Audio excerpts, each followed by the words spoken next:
Hi, my name is Kelly McGowan, and I want to talk to you today about the medical industry. And I have not spoken very much about my experiences with the medical industry because I choose not to play victim, and I use everything as a forgiveness opportunity, and I have this deep connection with guidance, and it just wasn't time for me to address some of the things that have happened with the medical industry. But today feels different. And I want to talk about the idea in the West how we feel like we want to put our healing responsibility on doctors and therapists and even friends and not take responsibility for ourselves. And so, if you have a prayer, there's going to be an answer on the other side, an honest prayer for healing. And that is usually not found within the medical industry. There have been some cases, but the chances of surviving most cancers, especially brain cancers and dementia, Alzheimer's, have been recorded very few in the medical industry. So we're looking to the hardware store for bread. And I want to have this invitation to just take a look at what happened with the medical industry with me. I had already had a vascular malformation in my brain. We knew exactly what was going on with my brain. I had had a cerebral angioplast, which is where they come up inside your heart and look at your brain. And then they gave me these iron transfusions, and the global value within 3 months after that, they gave me 14 of them, I think. I can't, 12 or 14. I'll have to look back through the records in the chemotherapy department.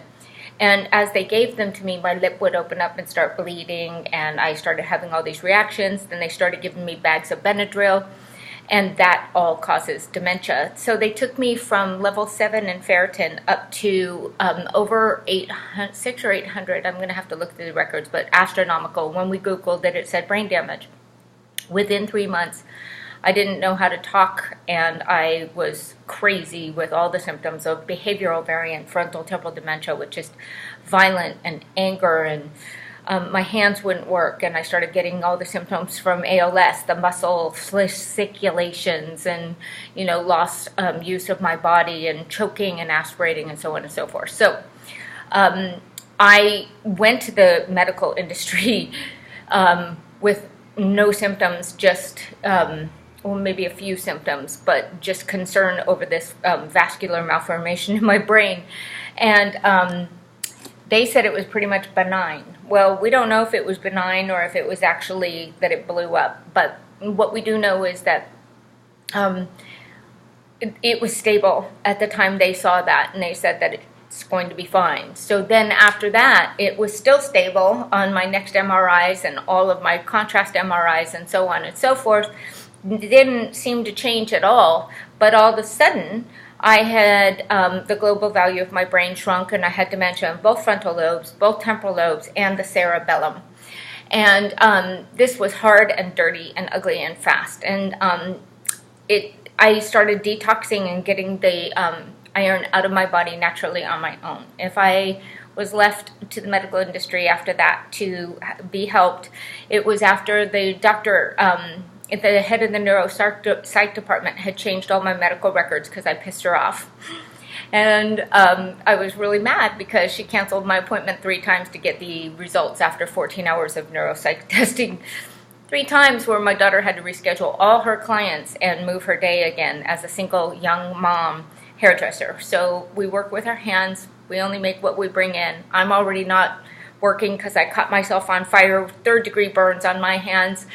And so she's taken over the clients and trying to wrap her head around having this young, beautiful, amazing mom, grandma, who was so productive and helpful in the world as a volunteer for hospice and suicide prevention center, and vice president of the Center for Inner Peace for the Course in Miracles, coaching and counseling people with drug addiction and alcoholism, and just a light worker out there in the world. And I have had a pursuit of awakening since I was very young.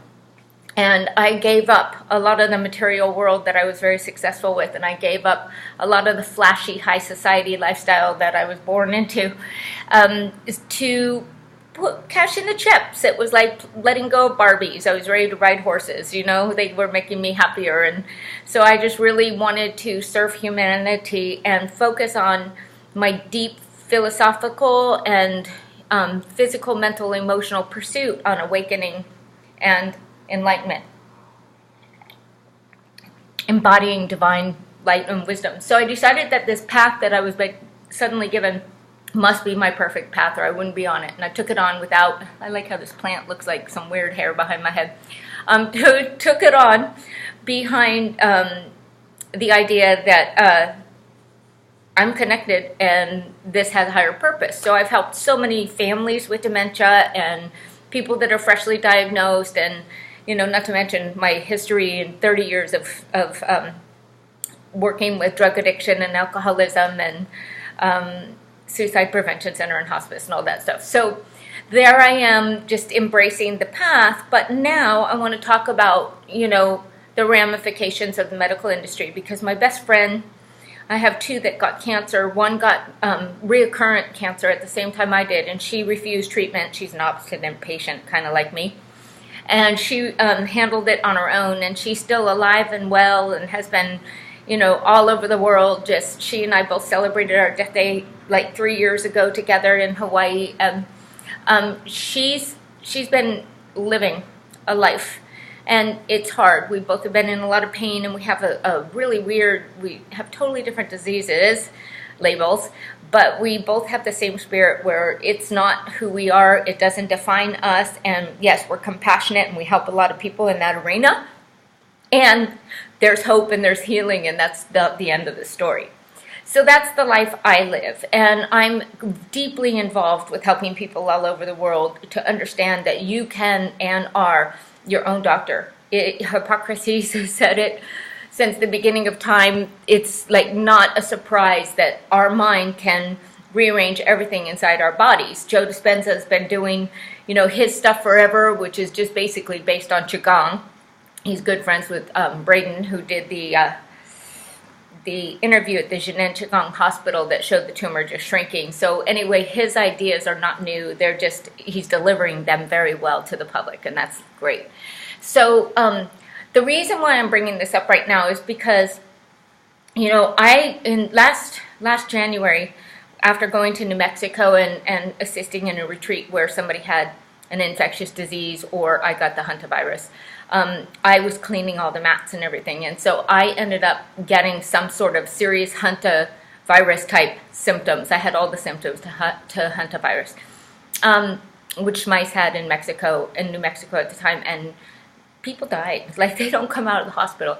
But I know with the medical industry, like, I couldn't breathe and I couldn't get in and out of bed. I was sliding myself with a pillow, trying to roll over and roll myself down on the floor and slide across the floor to get to the bathroom. And I had to go off the homeopathy. That's been really helpful for me. And when I went off the homeopathy, all those ALS symptoms happened. But before that, just from the Hantavirus, I couldn't feel my tongue and I couldn't swallow, and I was choking and I was being constricted. All my fascia was being constricted. And I don't want you to worry about these bruises that you're seeing. I'm doing this acupuncture. It's TCM cupping that you can do with self-cupping. And I do a lot of stuff like that to handle all of this naturally and to keep recovering.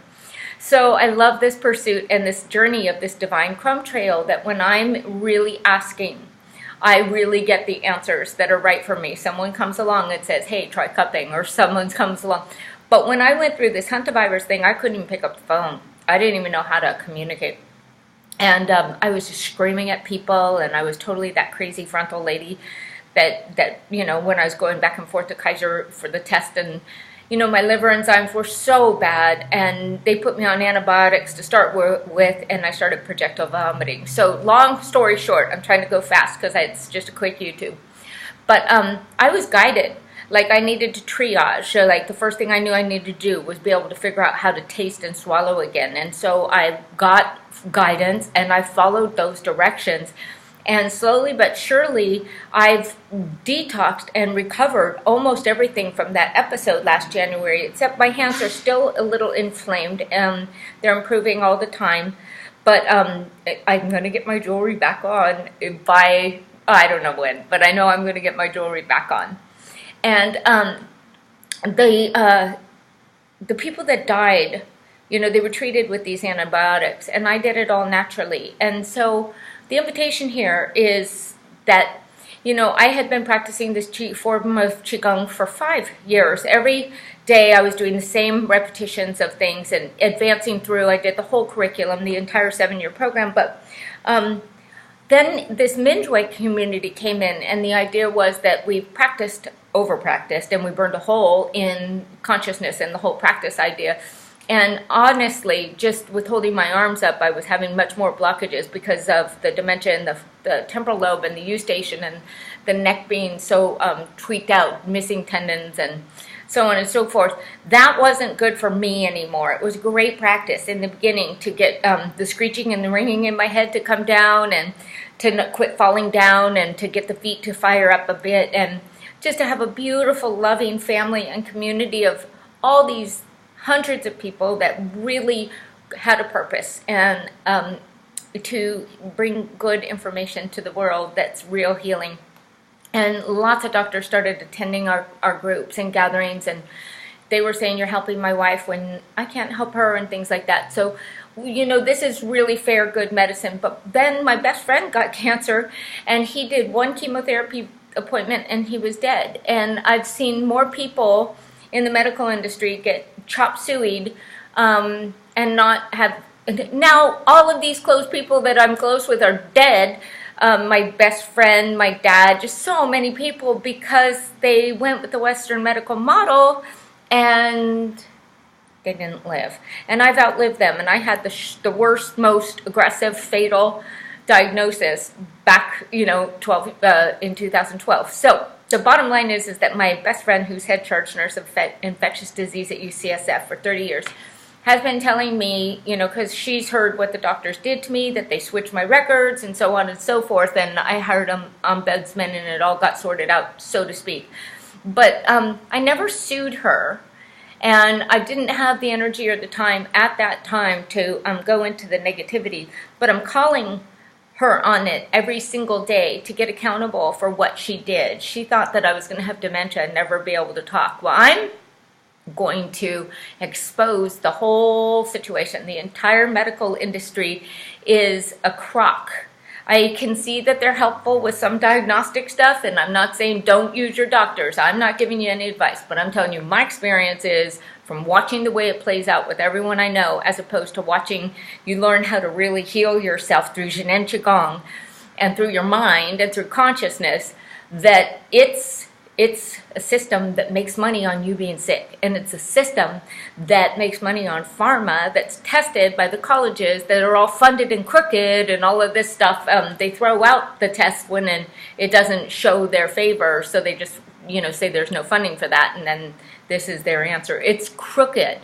And if we can't take a look and lift the cover up on this and expose it, we will never, as a nation, get well. And how can we trust people that are giving us vaccines? Have you heard what's in these vaccines? Have you taken a look? My other girlfriend is a coder for the medical industry, and she said that the codes that started coming in right after the vaccines and what was happening to these people is horrendous. Now, she's mandated by law to not be a whistleblower on that, but I can blow the whistle because I don't know who she is. You don't know who she is. But these are truths. Like, let's take a real look. Let's take a real look at how well these modes are helping people. And then why don't we want to take responsibility for healing ourselves? So the invitation is, if you want to take responsibility for healing yourself, we have so many modes and answers, and it's a whole system, and it works for any diagnosis, and you don't even need to be diagnosed because they don't get the diagnosis right in the first place. So my friend Robin Williams got diagnosed with Parkinson's. My friend Robin Williams is dead because he was put on medication like they put me on for Alzheimer's, which put me in bed for over 30 days. Each pill, Namenda, Essilon, Aricept, all of them, I was in a coma for at least 30 days on just one pill. So they progressed me really fast. The minute that I got off all the pharma, I started improving. So I'm just saying, I'm just saying, take a peek and think about it, and think about what's going on in the world right now and the empowerment and how fascinating it is to realize that you are the master of your life, not the slave. Howla.